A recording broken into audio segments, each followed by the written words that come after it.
Hi, welcome. We are the Coalition of Dalit Theology UK and gathering here on the first anniversary of George Floyd's murder on the 25th May 2020. So as students of Dalit theology and who have been engaging with Dalit theology, we want to stand in solidarity with the anti-race conversations, and we are committed towards a just and inclusive world. So here are our offerings and our Dalit theological reflections on the first anniversary of George Floyd's murder.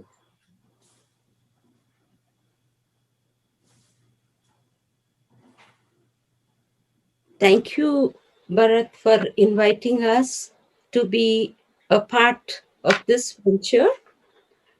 Living in UK and expressing our solidarity with George Floyd's murder last year, I think we need to be very sensitive to this issue, especially in the context where UK called for a report, the Commission on Race and Ethnic Disparities report. It came out as a very big shock when they come and said, okay, there is no structural racism existing in UK.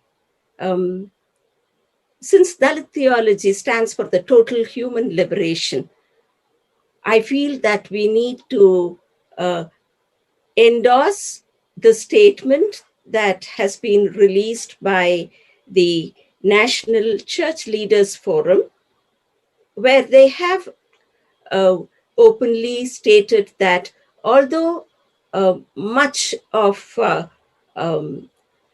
the situations have changed in UK, still we cannot agree and say that there is no structural racism here in UK. I think that should be part of our venture. Thank you.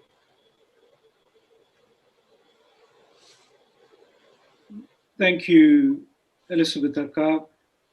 I think as a Dalit and as a theologian who is working within the Church of England, having been part of the Archbishop's anti-racism task force, one of the key driving factor that shaped much of my engagement with churches coming to terms with the reality of institutional racism and how the church is trying to engage with some of those systemic problems.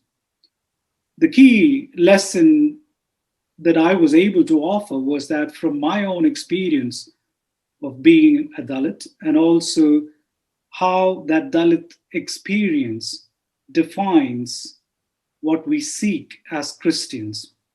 And as Elizabeth Acker has said, I think it's the total human liberation. And one of the things that I would like to underline is that the pursuit of justice, the pursuit of human rights, the pursuit of full human dignity goes beyond the issues around race and ethnicity. It is about achieving those total human liberation. And as a Dalit theologian, I think what we as a collective offer in this moment is that even after a year, and just as we record this message, we learn about Shasha, one of the Black Lives Matter leader, being shot and critically wounded. So things haven't changed. Just in the last week, in the United States, we had one of the most violent gun violence related weekend where number of Black people being attacked by police, by those who are in power. So the pursuit of justice doesn't end, and it's a continuous struggle. And what if we have learned as Dalits seeking that human liberation is that this struggle carries on, but we never give hope. We never give up hope.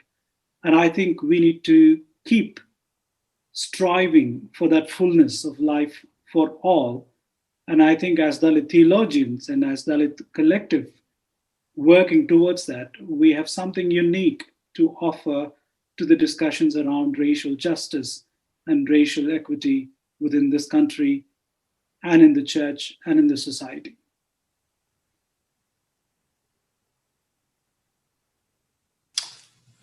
Thank you. Just recollecting and remembering the death of George Floyd, I got at least in two reflections here. One is it recollected me the atrocities against Dalits and Blacks are daily happenings. It's not just one incident that happened to George Floyd, but the death of George Floyd highlighted and gone viral among the public because of the video of George Floyd's death recorded by a teenager, which demanded justice for his death. Otherwise, the death could have been another incident that happened regularly for the Black communities. Knowing the struggles and atrocities against Dalits in India, in many cases, the murder of a Dalit is passed off as another incident and not often reported. So George Floyd's death could have been another incident that happened for Black people. But the video agitated the public to protest against the injustice done to him.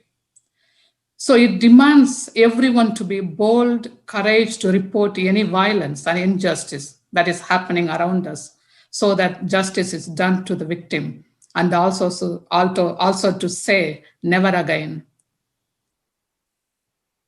BLM protest brought many people together, irrespective of caste, color, race, culture, gender, sexual orientation, political affiliation, to fight for justice. So the death of George Floyd demands justice wherever justice is denied. For so long, equality and diversity is part of church's agenda, as Andy said, but in practical terms, not much been done.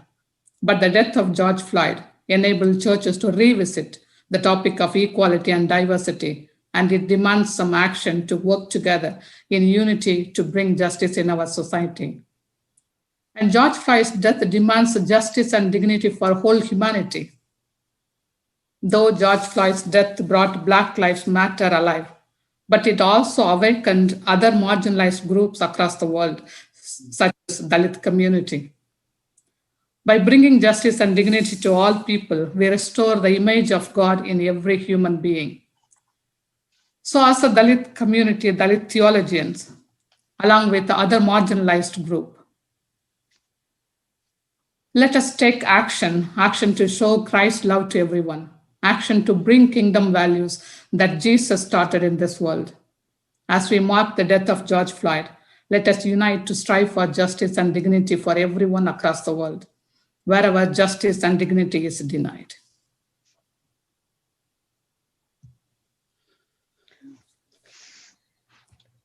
The cold-blooded murder of George Floyd on May the 25th has sparked a revolution in the United States. That was last year. We just remembering George Floyd after 12 months. Imagine how many more Black people were murdered in the United States. So it's not one George Floyd. There are hundreds of George Floyds are murdered in the United States and brutally treated by the police force. So the power still operates to suppress the voices of Black people in the US and in many other countries. I can't breathe is not the only voice we hear from George Floyd. There are millions of voices are crying, I can't breathe, I can't breathe, I can't breathe. For example, in India, millions of Dalits They say every day that I can't breathe. And thousands of Dalit men and women are brutally murdered and treated badly by the power. It's not the one voice, I can't breathe. A girl entered into a holy of holies in a temple, and there she is raped and murdered, and she can't breathe in the holy of holies. A press media person woman went to see the site where the murder took place, and that media woman could not give her report about the incident, what she saw. She can't breathe. She can't breathe to report what she has seen. So the voice of George Floyd, I can't breathe, is not the one day voice or only person voice. It is the voice of multitudes. We can't breathe, we can't breathe. So as a church, what's our role? Has any church leaders in our country, this country, or in India, or anywhere in the world, raise up this issue as a unifying voice? To raise up this issue, millions of people around the world can't raise up their voice or breathe. So as Dalit theologians, we could offer that, bring out these suppressed voices, those who are crying that we can't breathe in different parts of the world. Okay, how can we help them to breathe freely? Wherever justice denied, which means justice is brutally murdered. Wherever justice denied, justice is brutally assassinated. So we need to come out and raise up our voice to stop this brutal murder of justice. It is not a person, a human being is murdered. It is justice is murdered. Justice is assassinated on a broad daylight, and justice can't breathe. So we need to offer that how a justice can be breathed and challenge these oppressive structures, whether it is a institutional oppression, institutional racism, or it is someone personally facing racism in institutions or in this world. We need to raise up our voice to make sure that the justice is being breathed in these nations and in this world. Silence on the face of evil is sin, said Bonhoeffer. And George Floyd's death is a call to confess our hypocritical silence on the face of an evil practice called racism. As part of the coalition of Dalit Theology UK, who have been fighting tooth and nail against casteism, we join in solidarity with the struggles for justice and anti-race discussions in our context today. So here is my final word, which is every knee shall bow in weeping for George Floyd and many others who lost their breath. Every knee shall bow in protest against the knees of prejudice that put them to death. Every knee shall bow in repentance for white supremacy and casteism whose oxygen has been discrimination. Every knee shall bow in solidarity with those protesters demanding justice. Every knee shall bow in defiance of the oppressive status quo in the society. Every knee shall bow in respect for those who dream and strive for equality. Every knee shall bow in support of Black people and Dalits who are beautifully made in God's equal image. Every knee shall bow in giving up our privilege and identifying with the powerless in our global village. Every knee shall bow in anger at the silence of people in the face of injustice today. Every knee shall bow in prayer for peace, for equity, for equality, for justice, for action, for forgiveness, for grace, and for love.